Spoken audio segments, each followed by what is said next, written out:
జగన్ ఉన్నప్పుడు తెలుగుదేశం వాళ్ళు బయట యాజిటేషన్ చేస్తే కేసులు పెడతారని పార్టీ కార్యాలయంలో కూర్చుని దీక్షలు చేశారు. గద్దె రామ్మోహన్ లాంటి వాళ్ళు తెలుగుదేశం కార్యాలయంలో కూర్చుని ఈవెన్ రాజశేఖర్ ఉన్నప్పుడు కూడా అట్లాగే జరిగేది. అంత భయం ఉండేది. ఇప్పుడు వీళ్ళు అదే భయపడుతున్నారు అనమాట. యాజిటేషన్ చేస్తే ఇప్పుడు 100 మందిని వేసుకెళ్ళకుండా యాజిటేషన్ చేస్తే చండాలంగా ఉంటుంది. చేస్తే ఖచ్చితంగా వీళ్ళు 20-30 మందిని కేసులు పెడతారు. వాళ్ళందరికీ మళ్ళీ అరెస్టు, జైళ్ళు, బెయిళ్ళు. దాంతో రెండోసారి అటు రాడు.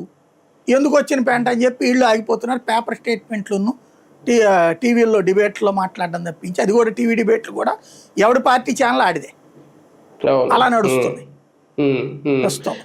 ఒకటిసారి డ్రగ్స్ కానీ, గంజాయి కానీ, లేదంటే ఈ పెట్రోల్ డీజిల్ కానీ, లేదంటే గ్యాస్ కానీ, ఇలా చాలానే ప్రజల సమస్యలు ఉన్నాయి.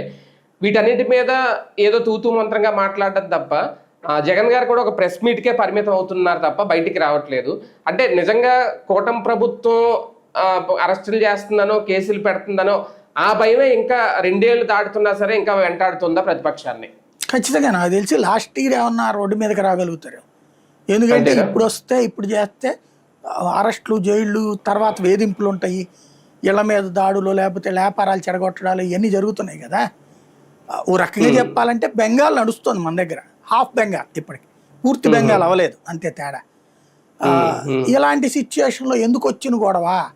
లాస్ట్ 6 months ముందు ఏమన్నా తెగిస్తారు అంతే తప్పించి ఇప్పుడు తెగించే ధైర్యం